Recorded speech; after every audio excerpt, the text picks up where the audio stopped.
The Matrix, porn, OnlyFans, depression, beta male activity, Inceldom. Can we truly escape it once it's got us in its grasp? Yeah, if you want to. Is it the red pill, or the black pill, or the pink pill the solution?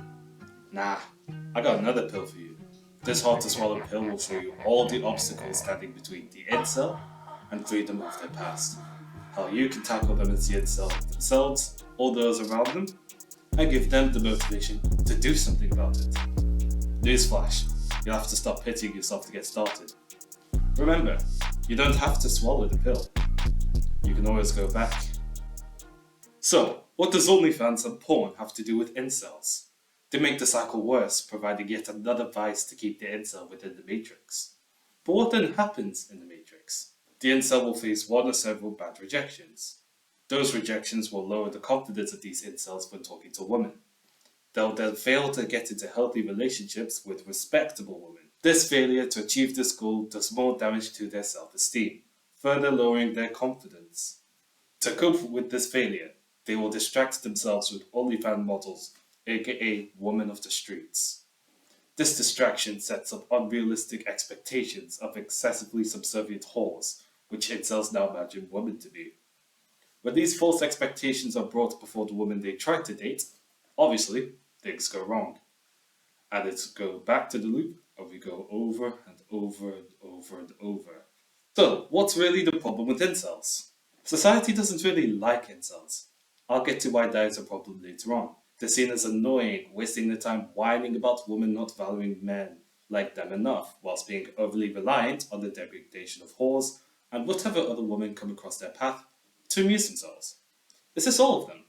No, just the dangerous ones. Remember, incels are simply men who fail to achieve their goal of being with a woman. This failure is something they'll find unbearable, as this was, at one point in their lives, their main purpose: to get laid or to get with the woman of their dreams. Or any at this point. Because of this, the dangerous ones in particular now believe that once they've lost the confidence to achieve this goal, they've lost everything. A man who has nothing to lose fears nothing. Okay, so what really is an incel? We'll start by breaking down the word incel, which stands for involuntary celibates. So in this video, I'll be defining them as heterosexual individuals who have failed to enter those romantic and/or sexual relations with those of the opposite sex. What makes the dangerous ones more dangerous is that they will internalize the sadness from such rejections to develop a hatred for society. I'm not going to ignore femcels in this video, femcels being female incels. The reason why I'll be referring to incels as though they were all males is simply just because they are the more common problem, no disrespect to the woman on that. They're more prevalent, they're more likely to cause catastrophic damage if things go horribly wrong, and essentially, if I just stick to using one word over the other, we can kind of go through the same problem and the same solutions. We just simply have to swap femcells for incels and men for women to achieve the same result. If this isn't the case, feel free to present what may be missing in the comment section below.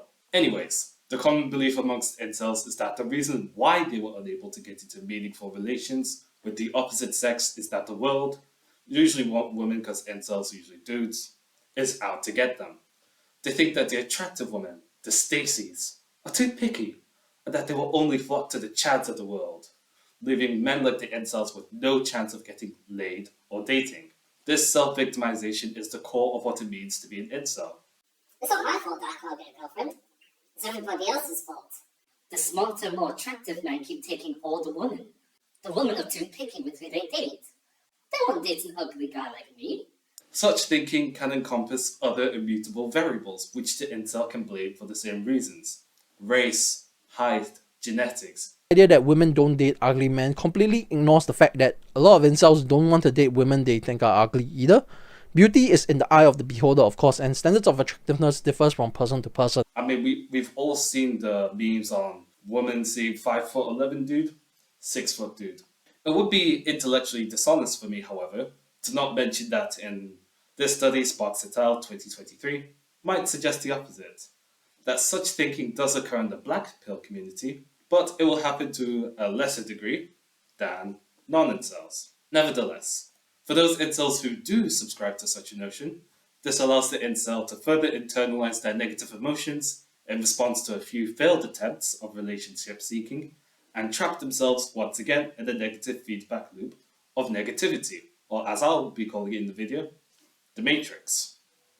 This allows them to wallow in their pain whilst being the thorn in their own side, which prevents them from moving on and growing as people. How do incels think, and why? What psychological factors make some people more likely to be incels than others? Why don't these incels go outside and talk to people? Why do they think so negatively of women?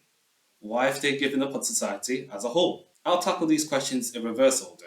Why have incels given up on society as a whole? The reason why incels have given up on society as a whole is most likely due to how they perceive the treatment of themselves by society. On Twitter, they are lambasted as being subhuman for being lonely, and the male race is constantly being overshadowed by feminist movements like where's prostate cancer now? Whatever negative feelings they may have stored up inside from their bad experiences in the past with women are only amplified by the negativity which they see so often on the internet, which they will tend to spend so much time on.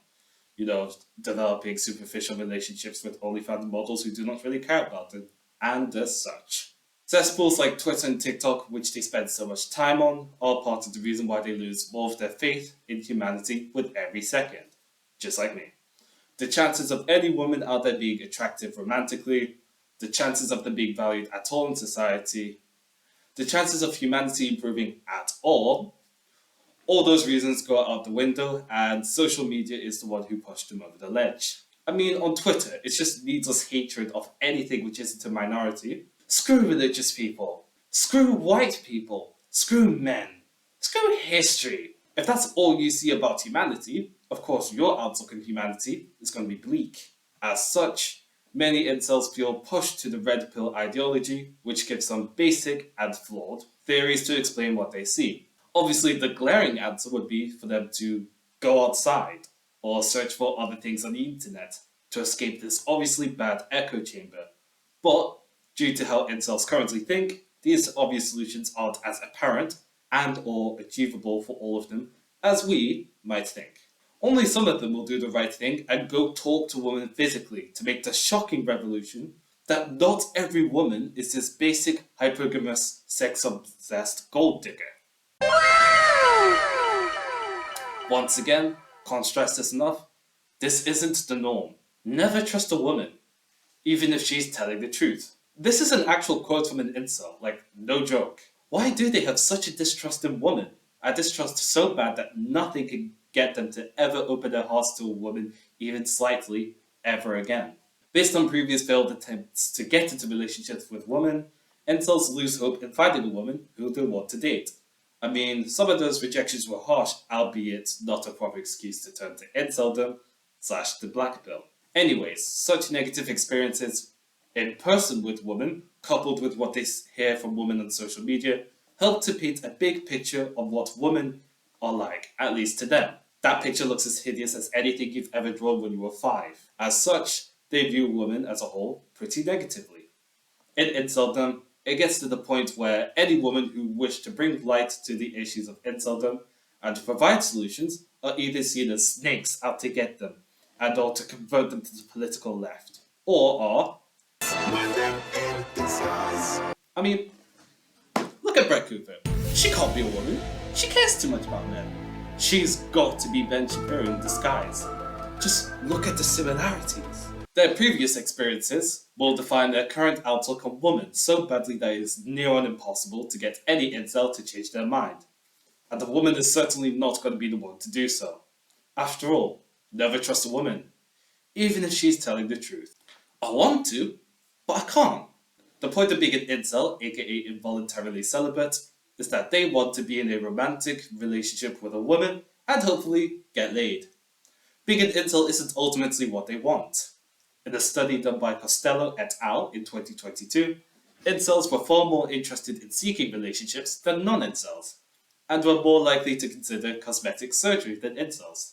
Doesn't this fly into the face of the overly basic solutions I've given before? In a sense, it does. If incels are more interested in seeking relationships than non-incels, this can mean two things.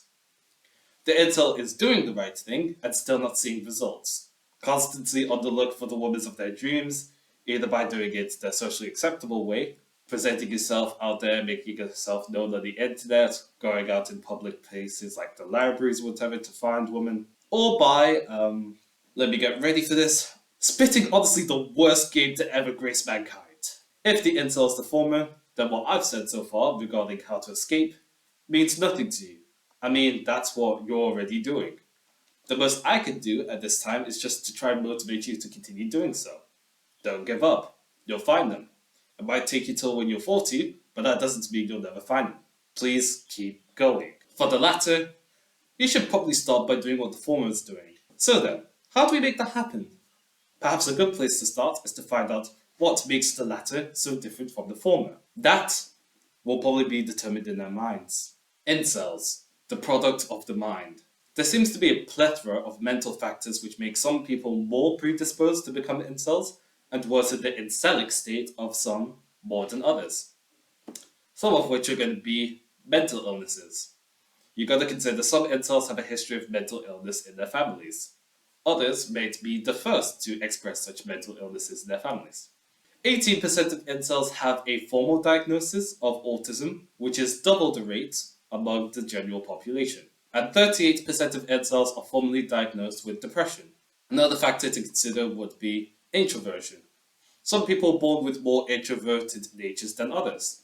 Some of such men were waiting to be found by women due to the extreme introversion, which prevents them from going outside themselves to look for them, or at least present them, or just go out to find them themselves. As such, because they're busy waiting in their towers like princesses or damsels in distress, they are almost never found, because in reality, we do not live in a Disney princess world. You're kind of gonna have to do the dirty work yourself. Another thing to note is that incels also have a higher rate of general and dating anxiety than non-incels, meaning the idea of going on a date or just, talking to women, those scary creatures, will scare them more than non-incels in general. Third factor, and this one I think is probably going to be one of the most important, is going to be attachment styles. Incels are more likely to possess anxious and avoidant attachment styles than non-incels. Attachment theory suggests that this may be a fault of their parents. When they aren't available to respond to the children's needs, the child will then be able to develop these anxious and avoidant attachment styles. So what exactly am I talking about when I'm talking about these anxious and avoidant attachment styles? Essentially, this means that they're less likely to rely on others, consider themselves worthy of love, express their needs, maintain intimate relationships, handle conflict and vulnerability well, and are more likely to be turned off by clingy partners. If an incel is somehow ever successful in getting in a relationship, they are very likely to become the clingy, hypervigilant, and jealous one in the relationship. Anyone in a relationship can tell you that being in one with such a partner will not last for very long. As incels can vary in personalities the same way that any other group of people can, a hypothesis as to why some incels are more emboldened to go out and look for mates may be that they suffer less from these aforementioned issues. So, who's to blame for this? Ultimately, Inceldom thrives on the inability to take accountability, as do many other problems in life. In a nutshell, it's the incel's fault that they're unable to date, not anyone else's, for they simply gave up too soon. I'll show you what I mean. In a diverse world with such a diverse range of personalities, it is literally impossible for anyone to be unable to find someone who isn't even slightly compatible. One's inability to find such people isn't the fault of society, or religion, or politics. You can find a woman who laughs at your dog jokes in downtown New York if you really wanted to. Scour first your neighborhood, then your city, then your region, then your country, then your continent, and then finally the world. If you haven't tried any online dating apps, then hop on. What are you waiting for? Are you looking for funny women? They're out there and making themselves quite available. You haven't found them because you're probably way too close to giving up already, if you haven't already. Once you're done with this monumental task, look inwards. Do what you can to improve yourself and make yourself a more suitable candidate for more women out there. That doesn't mean getting into the whole looks maxing circle on that. That's a bit extra. However, perhaps you struggle so much to get with women because you view them as nothing but leeches on society. Clearly, no woman is going to want to spend any time with a man like that. Perhaps you don't need to take the time to take care of your own body, but rather your mental health. Who's going to trust you to take care of them and any family you might potentially start together if you can't even take care of yourself? No matter which one of these you do, it will benefit you in the long term no matter what happens. You may even find friends who also enjoy similar things to help you build your confidence and communication skills to help you spit better game. There's one thing that you've got to remember though. Confidence is one of those skills you're gonna have to hone like everything else. As with other skills, some people are naturally gifted with more skill in a particular aspect than others. I mean, let's take the GOAT debate, football wise. Messi is a gifted footballer, but that's never really stopped Ronaldo from training thrice as hard to get to that level of skill. Regardless of your opinion on the GOAT debate, you can't deny somebody who clearly had that talent from birth having another guy enter that debate with him, starting with much less. The reason why we're even having this discussion to begin with is because this guy was willing to put in the work. Okay, as for those of you who identify with the incel community, yet you've done everything you can to improve yourself, please head out once again and search long and hard for the woman of your dreams. You'll find them, trust me. Or as said in the medical field, actively cope. No, I'm not kidding. This is the unofficial term. Like, I'm being dead serious. So, how do we address the issue? I started this video with OnlyFans models for a reason. The issue of the incel is illustrated on a two-sided coin. On one side of the coin, it's the incels themselves, and the other is going to be the society in which they live. That society will include individuals whose actions can improve, so that would be encouraging healthier coping mechanisms or improved relationship skills, or could worsen the state of the incel by providing worse coping mechanisms. Both incels and OnlyFans models are guilty in some way, in the same way that both the person doing crack, the incel, and the dealer distributing the crack, OnlyFans model, both of them would be put in prison once caught because, well, both activities are bad. It isn't an either-or situation. If it were, this problem would cease to exist.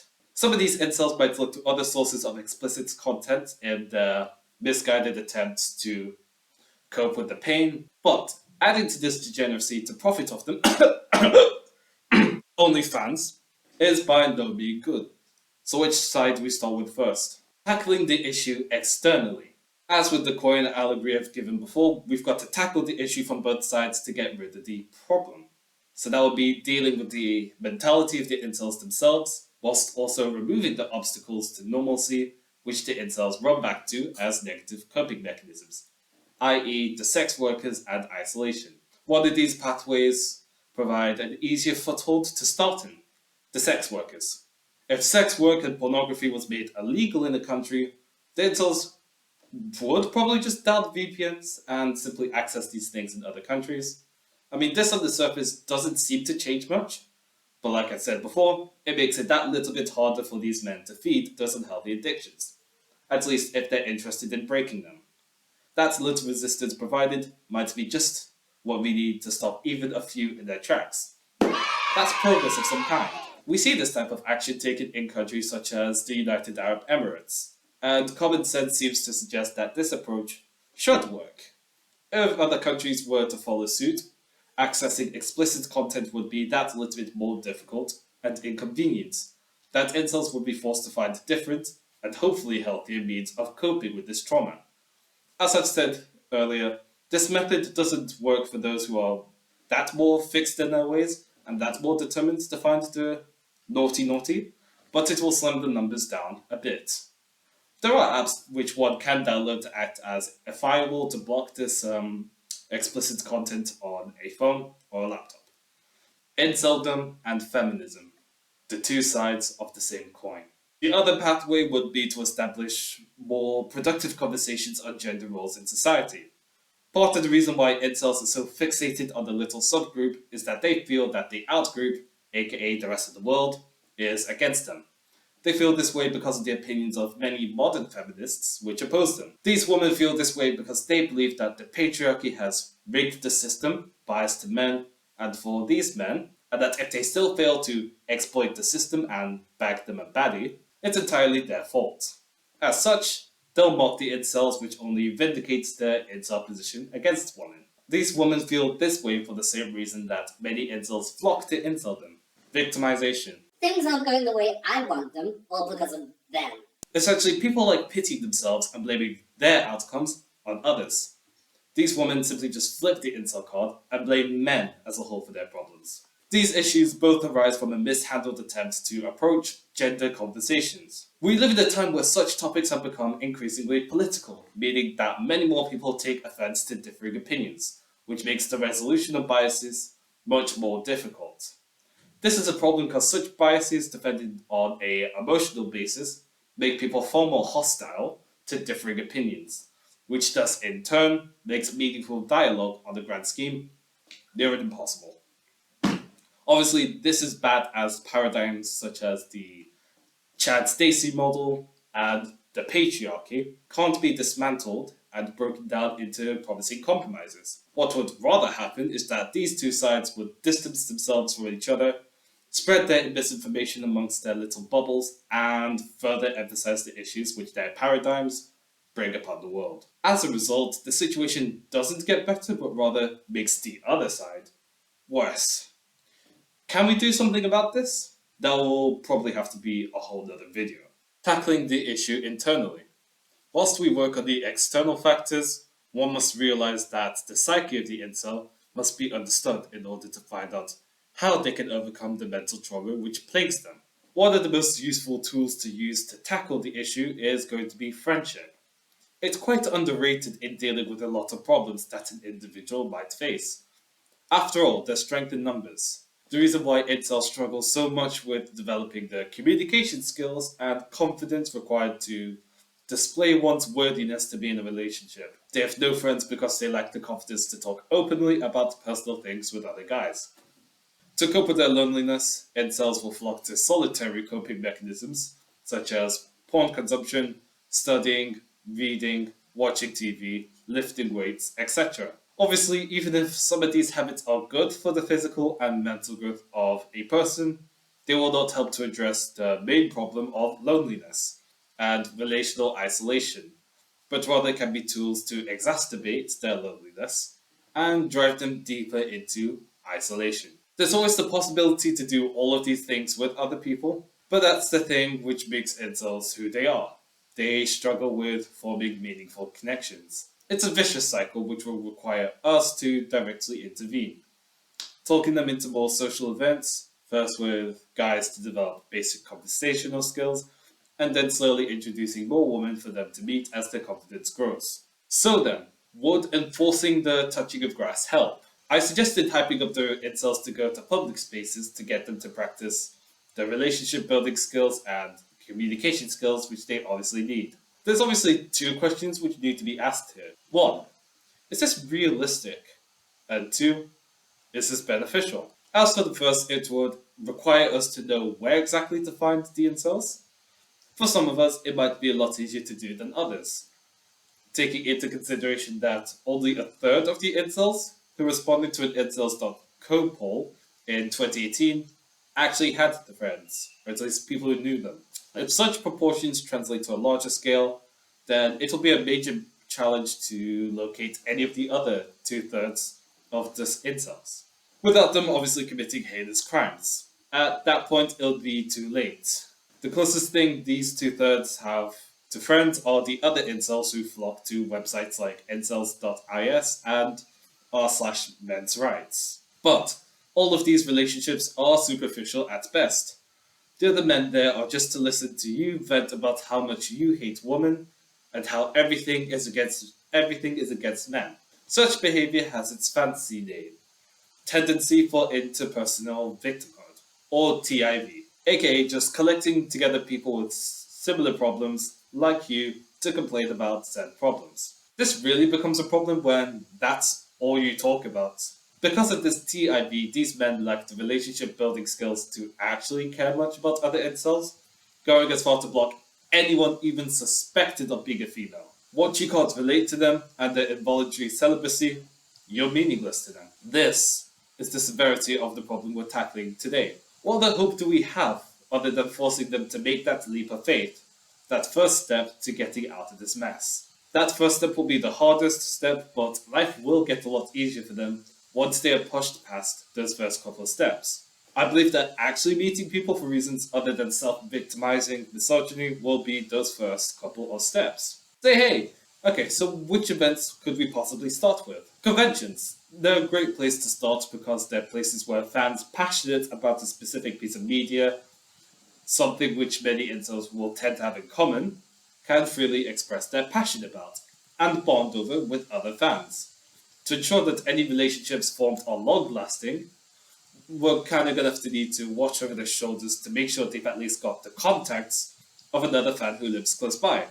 Even if that's something like a Snapchat, an Instagram, or a phone number. Or even an email for crying out loud, like something we'll do. We'll have to encourage them to actually start planning meetings at houses, or coffee shops, restaurants, or whatever, if they're not doing it themselves. Point of this is just to get them comfortable with conversations and getting themselves out there. Plan the initial ones yourself if you have to, but please just get them out there. Taking tips from the successful. What did the successful do to edge out the pit of Inceldom? Please behave. This section is just going to detail the similarities within the testimonies of those who have escaped the Matrix, so if you're still stuck in there, please take notes. 1. Expose yourself to new life experiences. Sometimes a new life is what you need to get a new perspective on Inceldom. Whether that is going to another school, getting a job, moving out, going to university, or just going to more social events. The reality check of a changed life might be just what you need to escape the Matrix. 2. If it's that bad, reach out to a counselor or a therapist, or literally just anyone you can trust. Venting, or at least venting the right way, is a lot more beneficial than you think. It helps you release and get rid of those negative emotions within you. Those internalized thoughts are the ones which will rot inside you to create the incel. 3. Find any commonalities within yourself and any woman you're interested in. Then start small talk based on that commonality. It's easier if you just go for it without thinking, but in the process of doing that, please, you see that horrible game? Never say any of that in your life. Please, I can't stress that enough, don't say any of that. Thank you. 4. Slide the phone. If you're struggling with getting the words to ask her out, get the phone, slide the phone. If you're struggling with getting the words out to ask her out, slide the phone. You'll find it much easier to do, and it kind of gives that illusion of extra riz, confidence, and bravado, which you'll appreciate. Doesn't matter if you don't feel it that way, even a simple just oozes that little bit of swagger which you'll need to get to the next step. And finally, talk to the friends of the girl you like. You'll probably be less nervous than talking directly to her, but you can still find out a lot about her hobbies and interests and her personality to figure out A, if she's the one for you, and B, how you might approach the small talk step. Plus, conversation with those other girls, the friends of the girls, might actually be another tool you'll need to actually build your confidence up for future interactions. There's hope. Here's proof. How come? I've got a testimony of an autistic incel who broke free. Whether you have a mental disability of your own and poor looks of your own or not, you can break free too. This is how he did it. I'm 31 years old, and until very recently, I have never been in a relationship before. I'm on the autism spectrum, and I've always got rejected because of my autistic traits. Then it became a downward spiral of me anticipating rejection, and every girl I met, I always assumed she was going to reject me, either because I was autistic, or because of my weight issues, or because of my looks. So I tried to work on my flaws, and I was extra polite at dates, and I even ended up being taken advantage of. I was on several autism dating sites where I would constantly rant/vent about how I've never been in a relationship and that I will probably never be in one because of perpetual rejection.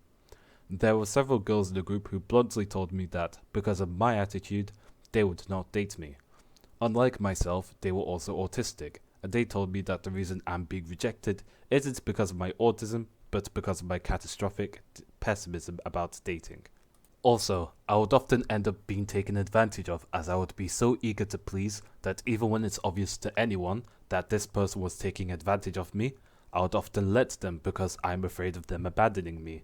And it's not just for dates, but with regular friends as well.